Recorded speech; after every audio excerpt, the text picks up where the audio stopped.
I always tell people, if your why is simply to lose weight, you are not going to do the thing consistently enough or long enough. Yes, have a goal such as weight loss, but there has to be a deeper reason why. Hey there, my name is Agbe-Davies, and you might know me from Instagram, where I share content to help women lose weight and get fit. But there's so much more to my story. I'm all about helping women aged 35 and above create a balanced and fulfilling lifestyle, especially in today's busy world. We're talking about boosting productivity, being present for your family, doing the things that really matter to you, and of course, getting fit, getting strong, and thriving through everyday life. And that's what my YouTube channel is dedicated to. So welcome. Now, in getting ready to shoot today's video, I did ask my audience on Instagram to send in questions, anything I thought they would like to know about me. And I'm going to start with one question that kind of talks about my journey and how I got here. And the question is, have you always been a fitness enthusiast? What made you decide to be a fitness coach? So I started my fitness journey about 15 years ago. This was after I had my first child. She's 15 now. And around the same time, my father died, and it was partly due to health complications. I remember him being diabetic. He had had a stroke at some point in his life. And so just having my daughter and wanting to lose the post-baby weight, and also my dad died, is kind of what propelled me into fitness. But it was all about my fitness, me trying to lose the baby weight and just get fit and make better choices in terms of my health, was how I started this. And just in sharing my journey, mostly with friends. I didn't even think I was sharing online on Instagram at the time, but just sharing my journey with friends. People would always say, you know, this thing you're doing, you should teach someone. And I thought, I didn't think there was any big deal in what I was doing. I was just doing simple things that I thought was just like everybody knew to do these things, right? That's how I got started with my personal fitness. And it just was me navigating parenting, navigating work life, because at the time I was working at a bank. It was a very demanding job too, and I had to kind of figure out how to continue to be on top of my fitness game, make healthy eating choices while I was working a demanding job. And so at some point after I got pregnant with my second child, I couldn't continue with that job because it was much too stressful. It wasn't good for my family life. And so I quit that job and had my second child. And while I was at home, I just thought there has to be something I can do. And that's how I found myself in fitness. And so somewhere down the line, I did get certified. I did become a certified fitness trainer, and I started to teach people how to not only lose weight, but to lose weight in a sustainable manner and to learn to keep it off.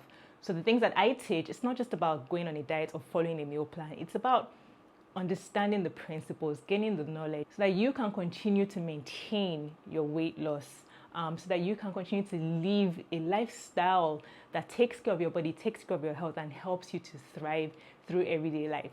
So that's kind of how I became a fitness coach. So the next question is, what is my profession if there's any outside of fitness? So like I said in the intro, I am very passionate about women, about helping them lose weight, get fit, get strong, boost their productivity, be there for their families. But outside of all of that, before I started doing this, like I said, I used to work in a bank. Actually, fun fact, I studied chemical engineering in the University of Lagos, but I never really practiced for a day. But I have worked in a bank as a customer service representative. I worked in an oil and gas company as a health and safety officer. And my last corporate 9-to-5 job was as an account officer in a branding and advertising company. 3 roles that just had nothing to do with one another. But I do think that my time in branding and advertising really helps me when I launched my fitness career, and I had to promote myself on Instagram and create content and all of that. So those are things I have done outside fitness. I used to sell clothes too. I started doing that when I was in university, actually, just to make money on the side as a student. And I did that, I think, the first year of my marriage before I got into banking. So next question is, how do you combine parenting, career, and personal life together? And that one is tough, to be honest. It does take, I think, in my opinion, it takes really understanding the things that are important to you at different phases or seasons of life. So for example, my kids are a bit grown now. I have a 15-year-old and an 11-year-old, and it's a little easier now because they're not babies or toddlers and they don't need me 24/7, right? There's more independence on their part. But even at that, it's just a lot of work. I have to continuously develop myself as a parent. I have to be there for them in terms of their emotional needs and all of those things. But for me, it's understanding that everything is in seasons and it's in phases. So right now I am more focused on being a parent.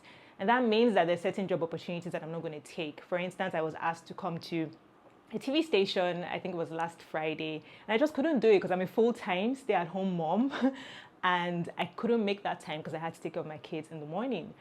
And it's understanding that it's a season. My 15-year-old is going to be in university maybe like another year or two, and knowing that once that transition occurs, there'll be more time and there's going to be more opportunities and abundance abounds, right? Is that correct? Abundance abounds. But opportunities are going to come. So I am building my career at a pace that is slower than I would like, but it's okay because my kids, I only have one shot, one time to take care of these children, and they'll be out of my 24/7 supervision, right? So it is understanding that life is in seasons. And at every point in time, you're going to have to focus on one thing a little more than the other, and just being okay with that. Because, fear of missing out is real. You go on Instagram or social media and you see other moms doing all of these things, and you have to kind of be okay with the decisions you make. I think there's so much more to talk about here, and we will maybe do like a whole episode on this some other time. But yeah, for now, that is my brief answer. Next question. This one's a bit funny. It says, please, what oil did you apply to your face? When I recorded this video on Instagram, my face was really oily, so I guess that's what the person was talking about. My face is just oily, right? It's just I have very oily skin. But I will say though that about 2 or 3 years ago, I started to take my skincare routine a bit more seriously. So here are a few things that work for my skin, right? One is genetics. Even in my health and fitness and the way my body looks, I do have to say genetics play a big role. My diet plays a role because when I was like addicted to soda and chocolate and those things and having a lot of those things in my diet, my face was not like this. I had acne everywhere and my face was dull and all of that. So diet plays a role. Obviously, exercise helps as well. And then I have a very simple skincare routine. You see those 12-step morning and night routine? I'm a simple girl. Those things don't work for me. I need simple things I can very quickly do without thinking too much about it. So essentially, my routine is just to wash. It's to use a serum either morning or night. It's to moisturize and sunscreen. That really is it. It's a very simple, straightforward routine, and just oily skin. So yeah, I didn't really apply any oil to my face. Next question: how have you been so consistent over the years, and how to start? Whew. I think that consistency, it's a number of things really, but I will just very quickly talk about 1 or 2 things. One of the things that helps me be consistent is setting my environment up for success. And I talk about this in my program all the time. If there is something you want to do and you want to do it consistently, you need to set up your environment in such a way that it encourages you to do the thing. So people talk about, oh, get disciplined, get disciplined. Yes, you do need to get disciplined. But imagine someone who is trying to stop eating cookies, for example. And I'm not saying stop eating cookies, maybe just eat cookies a little too much and trying to reduce how often you eat cookies. If every time you walk into your kitchen, there are cookies staring at you from the pantry, it is going to be very hard for you to be disciplined or to not consistently eat cookies. So you need to set up your environment by reducing your access, limiting your access to cookies. If you want to exercise consistently, you have to set up your environment in such a way that you are able to do the thing consistently. So I have so many active wears. Like I have a whole section of my wardrobe that is active and I just open it and it's there. My workout shoes are on the floor outside of my bedroom. I see them. I have a whole area set up with my dumbbells and things. I have a time set on my calendar when I'm going to work out. So it is about putting things in place that encourage you to do the thing. It's also about having and I know this sounds so cliche, but having a why. I always tell people, if your why is simply to lose weight, you are not going to do the thing consistently enough or long enough.